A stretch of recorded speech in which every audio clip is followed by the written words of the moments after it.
Hello po sa inyong lahat mga kabarya, nandito na naman po ako si Pinoy Coin Hunter para atin pong pag-usapan ang tungkol dito sa isang Philippine altcoin na ibinebenta ng isang online seller. Ito po ay isang 1944 na 1 centavo coin. Ayan. Mula po ito sa American series po ito na lumang barya. Napakaluma po nito.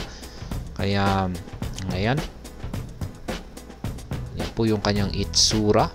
At base po dito kay Numista, ito po ay yung kanyang oversight kung saan ay yung may isang taong nakaupo na parang pinagmamasdan po niya yung sumasabog na bulkan. Ayan po siya. Ito po yung oversight niya kay online seller. Ayan, medyo UP-UP. May mga bagyang UP-UP yung kanyang gilid. Parang ayan, mukhang nagamit po ito sa sirkulasyon. Pero kung mapapansin po natin ay parang wala naman po siyang gaanong mga gasgas. Parang yung mga gilid niya lamang po talaga. Yung parang may konting mga yupi. Ayan, ito naman yung kanyang reverse side. Ayan.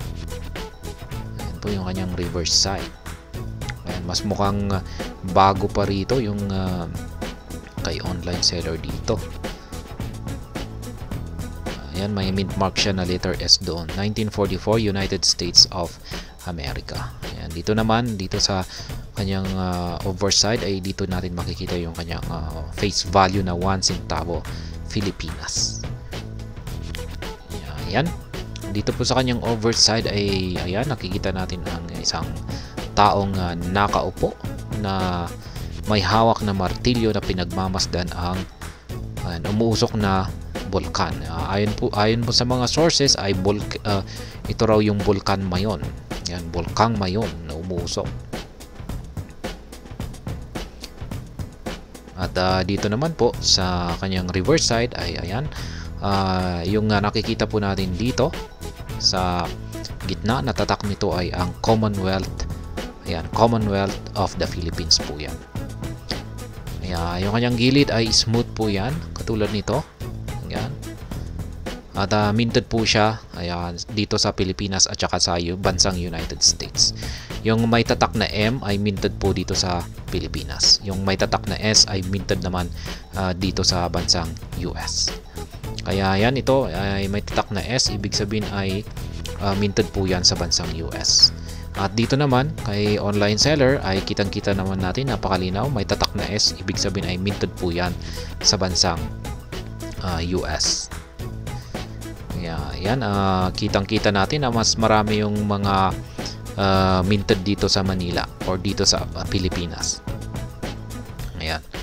Pero mapapansin natin na yung minted sa bansang US ay ito po yung may pinakamalaking bilang. Nasa 136.4 million yung bilang. Ayan, mas marami po. Mapapansin natin 89% yung anang frequency, kaya ito yung may napakaraming bilang. Yung konti ay yung ito 1940 na may na-minted dito sa atin sa Pilipinas. Kaya yan, ang mahal, 7,100 pesos. Kaya yan, pagdating naman po dito sa 1944 na S ay naglalaro po yung kanyang presyo sa 13 pesos hanggang 210 pesos. Base po rito kay Numista. Yan, gawa po ito sa brass at saka copper. Yan, copper zinc. Yan, brass po siya. 95% yung kanyang copper, tapos 5% yung kanyang zinc. Yan, 5.3 grams yung kanyang timbang at saka yan, medyo magaan. Diameter, ayan, medyo malaki-laki na rin yung kanyang sukat. At yan, atin na pong alamin kung magkano ba ang benta ni online seller sa kanyang 1 centavo Pilipinas dito na may taong 1944. Yan, United States of America. At ito po ay kanyang ibinibenta yan sa halagang 1,000 pesos. Yan po ang kanyang rare coin na may taong 1944. Yan, Philippine 1 centavo coin. At ayan, atin pong muling pagmasdan. Ayan.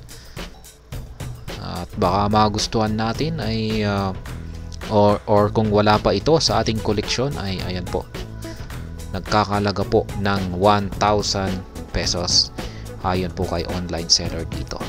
Ayan, 1,000 pesos.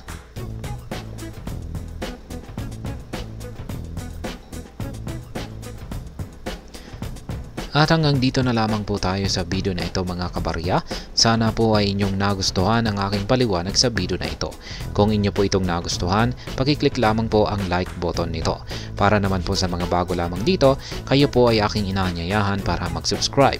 Pakiclick na rin po ang bell icon nito dahil ito po ang siya magsisilbing notification nito sa mga bago kong videos na akin pong ina-upload sa aking YouTube channel na ito. Marami pong salamat sa panonood, ingat po tayo lagi at God bless po sa ating lahat.